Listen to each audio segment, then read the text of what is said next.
All right, welcome back to another episode here at our house. And I am so excited for our guest today. We have the lovely Miss Betsy Mays, and she is a parent, but she also went from math teacher and curriculum and instruction specialist to creating these awesome games for kids that really help them memorize their math facts, which I know is a huge pain point for a lot of parents out there, especially with the self teaching curriculum where the foundation is they have to have this down.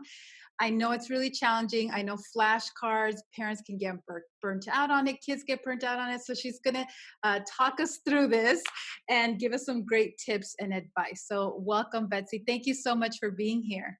Thank you, Karen. I'm excited.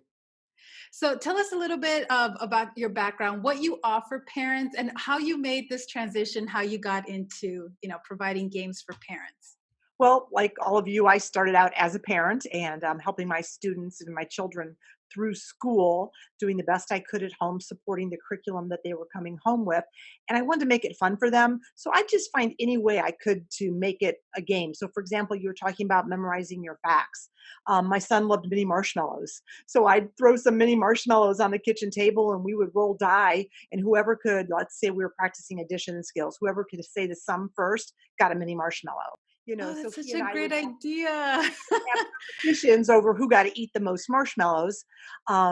Same thing with a deck of cards. You could just each flip over a card, and whoever says the product or the sum first gets the treat that's in the middle of the table. It's just a way to make it fun Mhm. and different, and not using the traditional flashcards, but using other things in your house that have numbers on them that kids can practice with, just to mix it up a little bit, let them see it in a different way, and kind of make that time fun. So, what I was looking at your website, you have a lot of great resources. You Thank have you. this free Oh, game you that found it. anybody, Yes. Yes, yes, yes. that anybody can download. Prime Right, Line, a fun fact math fluency game. This you offer for free, and then you also have games like this. Correct? right, correct. So, if you don't mind, I'll just tell you a little history of how I really got Yes. started with the game. So, Absolute Zero was my first game. I taught middle school math, that's seventh and eighth graders, for 17 years. And I found that a lot of kids, by the time they got to middle school, they either loved math and thought they were good at it, or they hated math. And I was Mhm. really sad to think that kids didn't like math. So I was always looking for ways to make it fun and engaging. So I introduced games whenever I could. There are a lot of games out there that already practice math skills, like Equate and Prime Climb, I think is another one. So there's some games already out there. I used a regular deck of cards a lot of times in my class, and integers are a big thing, positive and negative numbers in sixth, seventh grade, eighth grade. I used to use a traditional deck of cards. Black was positive, red was negative, and we would play games with them like addition war, multiplication war. Problem was kids would forget, it was a jack 11, a queen 12. And so I was looking for a deck of cards that had positive and negative numbers on them, and there wasn't any. I couldn't find one. So my own children said, "Mom, you should make your own." So I did, and that's how Absolute Zero was created. And the deck goes from negative 12 to positive 12. So the deck has the number and the word on them, and the idea of the traditional game is that you draw and discard until you have a value of zero in your hand. So you're combining numbers that'll cancel each other out. So if you have a negative seven, you need a positive three and four to cancel out your negative seven. A lot of fun. This game has received two awards. It got the Parents' Choice Foundation Recommended Award. And then just this Tuesday, it got Academics' Choice Brain Toy Award of the Year. So Oh, I'm really excited. congratulations. Your kids must be so proud of you. I That's so awesome. And so that's how I got started making games for my middle school students, and then not finding what I wanted out there already. So I created it myself.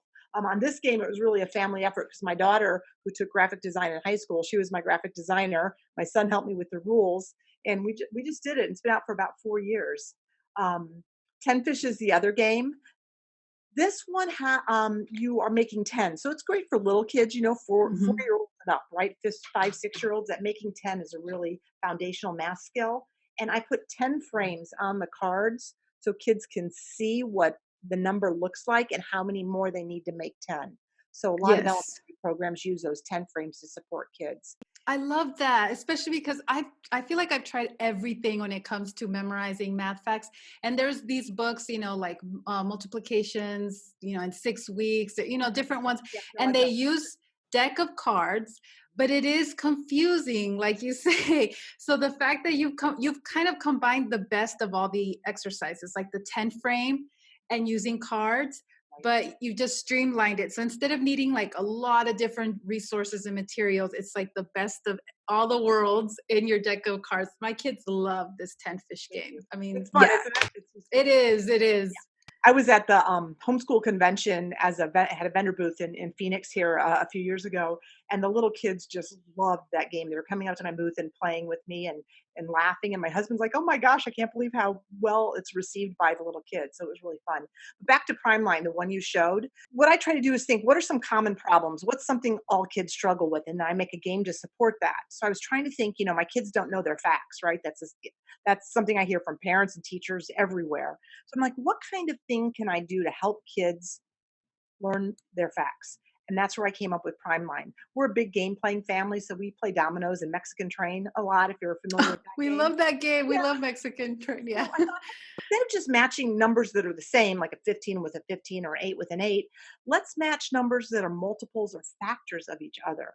So I created Primeline, and in that, it's like Mexican Train, where you're building trains or lines of dice out, but you match not by having the same number. But for example, if the end of your train is a 15, you could put a 3 or a 5 with it because those are factors of 15.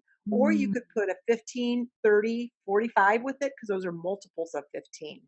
And what I did with that Primeline game that you can download for free on my website, I have two pre activities. So, first, I have your times table and some strategies for using just a basic times table to help your kids memorize them and get that fact fluency. And then I have the Sea of Eratosthenes, which a lot of people aren't familiar with. And that's a way to go through a hundreds chart, identify your prime numbers, but then you're also noticing patterns and multiples and factors of each other. So, that activity is in that Primeline packet that you download.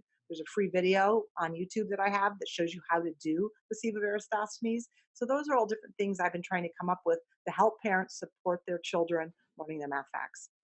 So, where would you recommend a parent start with your resources if they're just starting, maybe 5 years old? Would it be 10 fish, you think, the first Definitely 10 thing? fish. Yeah, 10 fish Okay. is the one designed for little guys, right? And this one, Yes. first you're making tens, but then you could play Addition War where you add with them.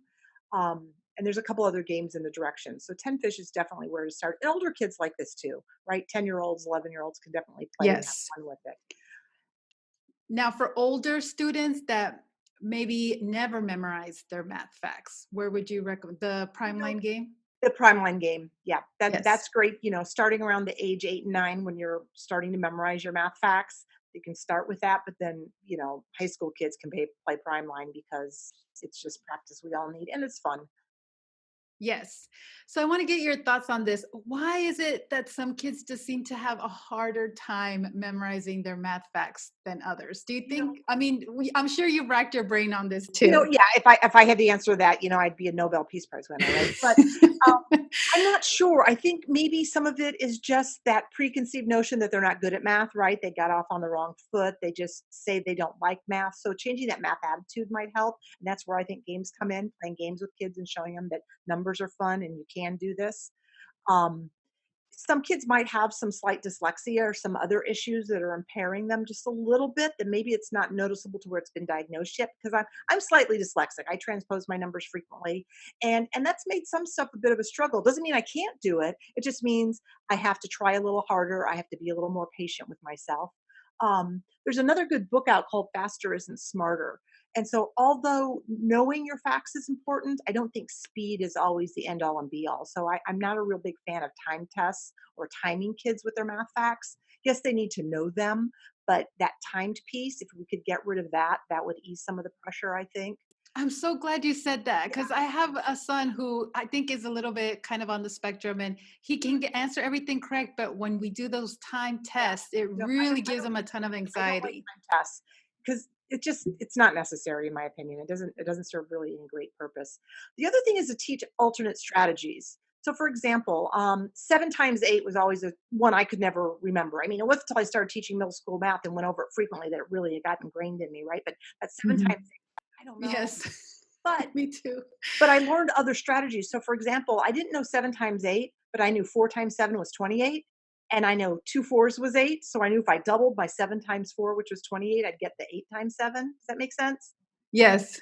So if Yeah. I knew 7 times 4 was 28, I doubled 28, it was 56, and that was 7 times 8. So teaching kids other strategies for finding their facts, and now I do that probably in my head, but I do it so fast, I don't even realize I'm doing it. Um, Mhm. and then, like, the times tables for 9, so 9 times 6 is 54. So what's 1 less 9 times 6? What's 1 less than 6? 5. What plus 5 is 9? 4. So it's 54. It works that way with all of them. So 9 times 7 is 63. So 9 times 7, 1 less than 7 is 6. 6 plus 3 is 9. So it's 63. Oh, wow. I'm still on the finger one, you put that Right. finger down. But that's with every it's that way with all the numbers times 9. And that's how I do it then in my head. So 9 times 7 is 63, but it's because 7 minus 1 is 6 plus 3 is 9. So it's just one of those kind of strategies. And that's why the sum of the digits, that's a divisibility rule. If you add up any number and it's digits, the sum of the digits are divisible by 9, the whole number is divisible by 9. Does that make sense? Yes. Okay, so that's kind of another kind of fun thing. If you teach the kids the divisibility rules, they can work backwards to find the factors. So I'm glad you brought this up too, because I struggle with this too, like those books that have the number stories, and you can. Is it is it training the kids that they're recalling something to then trigger recalling something else? Is that in the end more work than just drilling the flashcards and just having one thing they have to memorize? Is it more work, or do you find it no, it's more beneficial? It depends on the kid. It really depends on the child. Some people, some children just like, give me the facts, I'll memorize them, and then I can move on, mom. Other Hmm. kids, they need something else to trigger that memory or something else to tie that memory to and relate it to. So that's why if you do have done anything on improving your memory, they talk about that memory castle, and you have pictures of rooms in your house, and you put things you want to remember in different spots in the room. Have you heard of that? Yes. Okay, Yeah. so kind of like that, right? Some people need a story or something to connect that math fact to, and not just learn it outright. Now, what will happen is over time it will just become a rote memory, and they won't have to go to that story or that memory castle. But It will, right?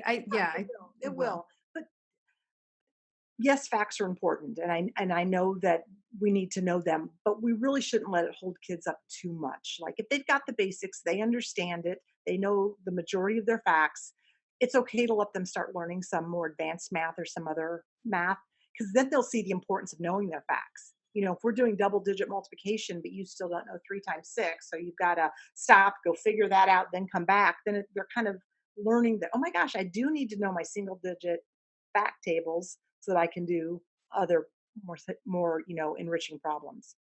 So you think it's fine if they memorize their addition, subtraction facts, maybe start doing some double digit addition, subtraction, all of that, and then move on to learning multiplication and Multiplication. division? Yeah, yeah. That's good to know. I know a lot of parents, it's takes a long time if they try to memorize all four operations at You know, once. it's hard to memorize stuff out of context too, right? Mhm. So this kind of sounds silly, but one of my sayings is we shouldn't have any more naked problems. And by that I mean 3 plus 4 equals blank, right? That's a naked problem. There's no context to it. But if I say, I have 3 cookies and you have 4 cookies and we put them in a cookie jar, how many cookies are in the jar? That gives some context to the problem. I can visualize it. I maybe can come up with an alternative strategy to solve it. But just giving me a naked problem, I have trouble making sense of that. Right. So that's That where, makes sense. if kids are struggling with just the naked problems or the basic facts, maybe going to story problems or going to putting them into context for kids gives them another way to figure it out. And eventually they'll memorize it. That's why using different strategies, like for multiplication, using arrays to show multiplication, like 3 times 4 is 3 by 4. And then how many boxes are in there? 12. Mhm. Letting kids see the multiplication will hopefully help them remember that multiplication. Now, is there anything you think helps kids improve their memory in general? They say that proper nutrition and exercise are both very beneficial to our brain and brain function. So I'm a big fan of getting outside and moving. I know that Yes. might sound kind of, what? That's not math, but it really is. Getting kids out and moving and fresh air and playing outside. There's just so much to that that really does help with our overall well-being. And the other thing I would think too is practicing in different ways, right? So practicing flashcards, worksheets, but then card games. I would give my kids, even my middle schoolers, sidewalk chalk, and we would go outside and we would do math on the sidewalk with sidewalk chalk, right? It was just a Hmm. different way to experience it, to have a memory of it. Some kids are more textile and need those big gross motor skills. Other kids can do fine motor skills. So just giving kids every opportunity and every different way to try it and practice it, just I think you increase your chances for success. So, can you talk to me a little bit about realistic expectations? Because I know there's some parents out there who see a child express interest in learning maybe at age 4, and they're like, "Okay, you're ready to start memorizing all your math facts," and then they get frustrated because they're not progressing well. What do you think realistic expectations when they can start memorizing all their facts? That is so hard to say, Karen, just because Yeah. every kid is different, right? Developmentally, every kid's at a different point. So I would say if your child's expressing an interest or showing some interest in something, go for it. Let them try it, experiment with it, but just don't push too hard because when we push Mhm. too hard and have these expectations and then get frustrated, our kids get frustrated and they don't like math and they don't want to do it anymore. Yes. Don't want happen, right? So it's okay to say, "Oh, you wanna do this for a while? Okay, let's practice. Oh, we've had enough? Great, let's go do something else, and we'll come back to this at another time." Yes, I love that. So, can we talk about a little bit of why learning through games can be beneficial, maybe more so than flashcards or worksheets? Or do you think they just complement flashcards and worksheets? How do you find that balance? I've used flashcards and worksheets in my classroom and in my home with my own children, but that shouldn't be all we do. We need to show kids that math can be fun and engage them and show them other reasons you need to know these math skills. I'm just thinking even games that aren't math, like mine are math games, but if you're playing cribbage, there's a ton of math in cribbage. Even if you're playing Monopoly, you're counting money and doing things like that. So there's math in really everything we're doing in life. And so letting kids experience that and helping them make those connections is really beneficial. Yes. So how this is another question I get asked often. Maybe a child that's sixth grade, middle school, maybe they're having a hard time in high school and they just never really lay down they never really memorized all their math facts. What's a quick way to kind of quickly catch them up? That's a good, you know what? I don't know if there's like a one quick way, right? You can go back to basics and try the flashcards and like I said, do that multiplication table exercises that I have in that packet that you showed, the prime line packet, go through the Sieve of Eratosthenes, find some games that reinforce those basic math skills. Um, I don't know of just like one program or one quick fix for something like that, Okay. unfortunately. Another question I know a lot of my subscribers probably are wondering, because one of the ways that it's recommended to memorize all their math facts is just to take addition, subtraction, multiplication, division, and mix them all up. That it's best to memorize all the operations mixed up, little chunks of it, addition, and that it's like language. They don't really need to understand what it's about. The application will come later once they start their first textbook. So do you think that could be a little challenging for some kids trying to memorize all 4 operations mixed up at once? I think it would be. To me, that sounds kind of scary, right? I know we talk about fact families, and so that's Mhm. so 3 plus 4 is 7, 7 times 4. Fact families are good, right? Because they're seeing the relationship between numbers and it helps them. But I don't think I would throw in adding, subtracting, multiplying, dividing all together, in one big shot. Um, I don't know or have not seen that be successful. Maybe that's because I have a more traditional approach to math. That could be, but I like the fact family idea so kids can see the relationship between numbers. But throwing it all together in one, I mean, there's some kids that probably could handle it. That Mhm. let's face it, some kids where math comes easier to them, or memorization, just plain old memorization, comes easier. But I wouldn't think that should be the norm or the what we try first. So, in your all your years of experience, what have you seen that works the best? What's like that winning combination that you would just keep replicating for the future years? You know what a lot of it is making it fun and making sure that you are passionate about it too, right? So if mom or dad are coming to it with all right, it's time to do math. You have to know these facts. Let's do this again. Yeah. So, instead of saying, "Oh my gosh, this is so cool. I found this great new game. I can't wait to play it with you." Or, even just saying, "Hey, I got this new workbook we're going to try. And after every page, we're going to go outside and jump rope." Or, you know what I mean? Just something to make it fun and entertaining. Kids look forward to it, and make sure your attitude as a parent is coming across in a positive light. That's really a Yes. big thing. Yes, and maybe you can offer some words of encouragement to parents, especially when the pandemic happened, and a lot of them that weren't planning on homeschooling had to homeschool. Right. All their feelings of not liking math, that it brought up a lot of anxiety for them. And a lot of parents, they want to homeschool, but they feel they lack in math primarily. And so, how can they homeschool their kids if they feel like they're lacking? Which do you have any tips or advice? Well, what's so cool about, today is with the computer and the internet, everything's out there for us, right? So even as a parent, if you don't know something, you can find it. And it's okay to let your kids know you don't know everything. So for example, I tutor in math, and sometimes I would tutor a kid in an upper math level that I hadn't experienced myself in a while because I was primarily a middle school teacher. So let's say I'm helping somebody in algebra 2. Oh my gosh, I haven't solved quadratics in a while. I would just Google it, watch a Khan Academy video or two, refresh my own memory, and then I would help the Yeah. student, right? Because what the student was getting from me was a different explanation and somebody to answer their questions and patiently show them something that a video can't do. But the video helped refresh me so that I could help my student or my child. Yes. So Um, no fear, no need for any anxiety. right. No, and just approach it as we can do this. I bet most of the parents out there know a whole heck of a lot more math than they realize they do, right? And Yes.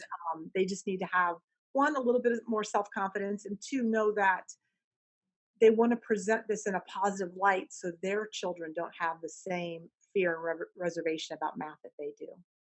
Yes. I think that's really important, right? Not passing down that math insecurity, right? Right, right. That they can tackle it. So I love your games. Please tell parents where they can find out all about your products and your freebie. Thank you. So if you just go to my website, gamesbyabsolutezero.com, gamesbyabsolutezero.com, scroll down to the bottom footer. It says free resources. There's some free stuff. I've got math and art videos for you. I've got pentamino activities. I've got the Primeline game that you can download. I also have a blog that I post a couple times a month, Raising Smart Kids. So I'm always giving tips and ideas for helping your children with math. Last two I've done were on math and literature. So storybooks about math that are really good to read with your children. And then on there's also my store where you can purchase my games, and the games are also on Amazon. Oh, they are? Oh, that's Yeah, great. Yeah, parents love that Amazon Prime. Yes, I'm looking at they your are. blog. It's fantastic. 10 reasons for 10 frames with toddlers in early elementary. I mean, having fun with integers. You have a lot of great blog posts here. Thank So, you. I try a couple of times a month, and I'm trying to make the blog posts relative to both parents and teachers. So I really try to make it, apply to both. Or I'll say, hey, if you're a parent, try it this way. If you're a teacher in a classroom, you might want to look at it this way. But I post about twice a month. You can sign up, and I'll send you stuff for free. I never, yeah.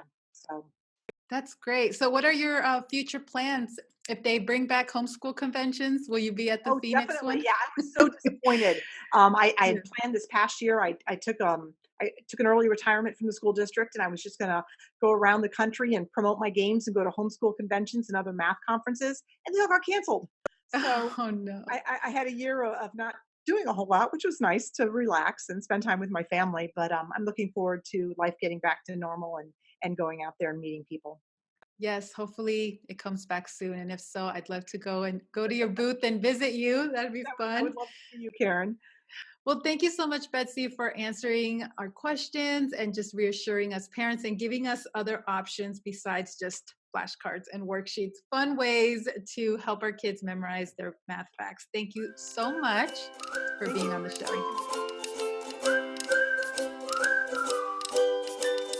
I got a 10. And then you asked me, do you have a 6? Do you have a 6 on? And I don't, so I said go fish. And you gotta get some new cards from over here. One.